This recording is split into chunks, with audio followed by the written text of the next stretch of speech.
यहाँ का security guard तो तू है ना, तो ये क्यों बोल रहा है कि ये सिक्योरिटी गार्ड है? सही कह रही है, उनको निकाल दिया है, अब नया सिक्योरिटी गार्ड। किसने निकाला? मैडम। चल कोई नहीं, गाड़ी साइड करके अंदर आ जा, ये फाइल भी ले आइयो और बैठ जा तू। सर गाड़ी लगा दिया, ये चाबी और ये फाइल। काम से क्यों निकाल दिया उसने तुम्हें? सर वो सैलरी के चक्कर में निकाल।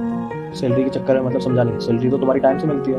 नहीं सर, सैलरी समय पे दी हमें, 7,000 रुपये महीना हर मिलता है, बस उसी से गुजारा करते हैं। वही तो बात चल रही थी मैडम से और गुस्सा होकर निकाल। सैलरी तो तुम्हारी 15,000 रुपये है, तुम्हें 7,000 रुपये क्यों मिलते हैं? पिछले 4-5 महीने से दिक्कत ये चल रही थी, हम बोल रहे थे कि बढ़ा दो, बढ़ानी भी नहीं। चलो तुम बैठो, मैं बुलाता हूँ। ठीक। हाँ जी सर। मैं कह रहा हूँ ये आए दिन सिक्योरिटी गार्ड चेंज हो रहे हैं, कभी कोई क्या सीन है, क्या चल रहा है? हर महीने हमारे सिक्योरिटी गार्ड चेंज हो रहे हैं कंपनी के। रुक जा बेटा, मुझे देखकर इग्नोर मत करना। इस बार जो भी इस वीडियो को लाइक और सब्सक्राइब करेगा उसके घर में पैसों का बारिश कर दूंगा। यकीन ना हो तो करके देख ले। और जाते जाते बेटा कमेंट में जय श्री राम। सर मुझे नहीं पता। खुद छोड़ के जा रहे हैं, 1 जाए 2 जाए 3 जाए समझ आता है, लेकिन आए दिन सिक्योरिटी चेंज हो रहे हैं, समझ ही नहीं आ रहा सब ठीक तो है ना? मतलब सबकी सैलरी टाइम से मिल रही है और सारी चीजें टाइम टू टाइम हो रही है ना? नहीं सर, ऑफ कोर्स मैं सबकी सैलरी टाइम पे देती हूँ। आना एक बारी तुम। सर आपने इसको यहाँ क्यों बुलाया? तो ये गाँव गया है ना, तो इसकी कोई फैमिली प्रॉब्लम है, इसको तो काम भी करना है, बट इसको काम से निकाला गया है। भाई तेरे को काम करना है या फिर नहीं? सर काम करना है ना, क्यों नहीं करना? सर इसीलिए तो आए थे गाँव से। और तेरे को निकाला क्यों है?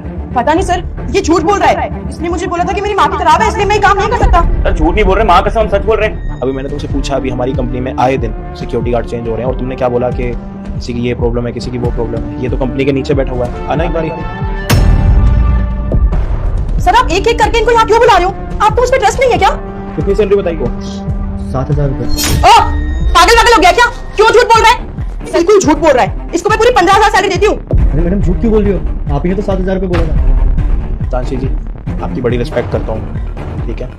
कंपनी का सारा भी देखती हो, सारी चीज़ें भी करती हो, नए नए क्लाइंट्स को भी ढूंढ के आती हो, उनके साथ डील भी करती हो और कंपनी बहुत अच्छे से रन है हमारी। और सच बताऊँ तो तुम्हारा इंसेंटिव सैलरी से ज़्यादा आता है। अगर उसके बाद भी तुम्हें अगर की कमाई चाहिए हो तो तुम मुझे बताओ, मुझसे पैसे लो। सर देखिए जैसा आप सोच रहे हैं ना वैसा बिल्कुल नहीं है। अगर तुम ऐसे ही गरीबों की सैलरी काटती रहोगी ना, इन दोनों गरीबों की, तो तुम्हें कभी तुम्हारे घर पर भी अच्छा महसूस नहीं होगा और जितने तुम लेके जाओगी ना उतने पैसे तुम्हें कम लगेंगे। अब मैं चाहे तो तुम्हें इन दोनों के सामने सुना भी सकता हूँ, उल्टा सीधा ही बोल सकता हूँ, कंपनी निकाल भी सकता हूँ, लेकिन मैं वो सारी चीजें नहीं करूँगा क्योंकि तुम भी मेरे एक स्टाफ का हिस्सा ही हो और तुम मुझे बिजनेस दे रही हो। लेकिन उसका ये नहीं है कि तुम अपनी महिमानी चलाओगी और तुम्हारा जो मन में आएगा तुम वो करोगी। रिस्पेक्ट होती है दोनों साइड से। मैं आपकी रिस्पेक्ट कर रहा हूँ, आप भी मेरे काम की रिस्पेक्ट कर रहे हो। लेकिन अगर मेरा स्टाफ डिस्टर्ब होगा और अगर स्टाफ डिस्टर्ब होगा, अगर वो मुझे डिस्टर्ब करेगा तो फिर मैडम आप भी डिस्टर्ब होगा। ये आपकी लास्ट वार्निंग है। आज तक जो आपने करी, अगर इसके बाद अगर कुछ होगा तो फिर सीधा पुलिस में मिलेंगे।